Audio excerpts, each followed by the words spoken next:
So, hello everyone. Hope you all are doing good. So, as we are doing a quick revision for the examination of language subject of MA English second semester, पहले 2 units हम कर चुके हैं completely revise. आज हम आएंगे third unit पे. ये यूनिट बहुत ही सिंपल, बहुत ही छोटी है. ठीक है, थ्योरी पार्ट में आता है इसका मोस्टली जो क्वेश्चंस हैं कि स्पीच ऑर्गन्स कौन कौन से होते हैं. स्पीच ऑर्गन्स क्या होते हैं? अभी देखो, लैंग्वेज का सब्जेक्ट पढ़ रहे हो. वैसे तो मैं ऑलरेडी इसके जितने भी नोट्स हैं वो प्रोवाइड कर चुकी हूँ, अपलोड हो चुके हैं. इसी प्लेलिस्ट में आपको मिल जाएंगे यूनिट वाइज, राइट. बट फिर भी रिवीजन करवा रहे हैं तो फटाफट से करते हैं.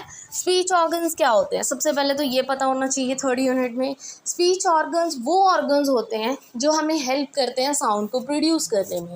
अब देखो, मैं बोल रही हूँ, अब मेरा जो वॉइस बॉक्स है, लैरिंग्स है, जिसको हम अडम्स एप्पल भी बोलते हैं. अब कहीं ना कहीं मेरे लिप्स मूव कर रहे हैं, ठीक है, मेरी टांग मूव कर रही है, मेरा माउथ मूव कर रहा है. तो ये सारी चीज़ें क्या है? ठीक है, मेरे स्पीच ऑर्गन्स ही तो हैं जो मुझे हेल्प कर रहे हैं आप तक मेरी बात पहुंचाने के लिए, कम्युनिकेट करने के लिए. तो वो होते हैं स्पीच ऑर्गन्स. ठीक है जी. So this is about speech organs. Now come articulate above the larynx. ये 10 मार्क्स में क्वेश्चन आपको पेपर में आता है. अबव द लैरिंग्स मतलब आपके नेक के ऊपर वाले जो हिस्सा है. ठीक है, लैरिंग्स मतलब आपका गला. ठीक है, उसके जो ऊपर वाला हिस्सा है, ऊपर मतलब आपका माउथ ही हुआ, लिप्स हुए, टीथ हुए. ठीक है जी, आपका हार्ड पैलेट हुआ, मुंह के बीच का सॉफ्ट पैलेट हुआ, तालू हुआ जिसको हम बोलते हैं, टंग्स हो गए, लिप्स हो गए, यही तो होते हैं. ठीक है, और यही हेल्प करते हैं आपको साउंड को प्रोड्यूस करने में. इनको आर्टिकुलेटर्स बोलते हैं. आर्टिकुलेटर्स क्या है? वो पार्ट्स ऑफ द बॉडी जो आपको हेल्प करते हैं हवा को शेप अप करने के लिए.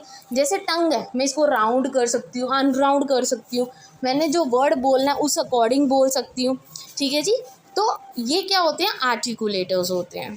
टीथ की हेल्प से जैसे मैं आवाज़ साउंड प्रोड्यूस कर सकती हूँ, व. ठीक है, वहाँ टीथ टच हो रहे हैं मेरी लिप्स से. सॉफ्ट पैलेट को हम वेलम भी बोलते हैं. ठीक है, हार्ड पैलेट से जैसे मैंने आवाज़ प्रोड्यूस करनी है, च, वो मेरे हार्ड पैलेट से टच हो रहा है मेरे माउथ के अंदर. और टंग जो है उसको मैं राउंड कर सकती हूँ, अनराउंड कर सकती हूँ. जो हवा का फ्लो है उसको एक तरह से रोक सकती हूँ. अगर मैंने कोई साउंड प्रोड्यूस करनी है, इजीली मैं ट्विस्ट कर सकती हूँ. मतलब अपने अकॉर्डिंग जो मैं साउंड प्रोड्यूस करना चाहूँ, मैं इन ऑर्गन्स का यूज़ करके साउंड प्रोड्यूस कर सकती हूँ. These are the articulators above the larynx. ठीक है जी.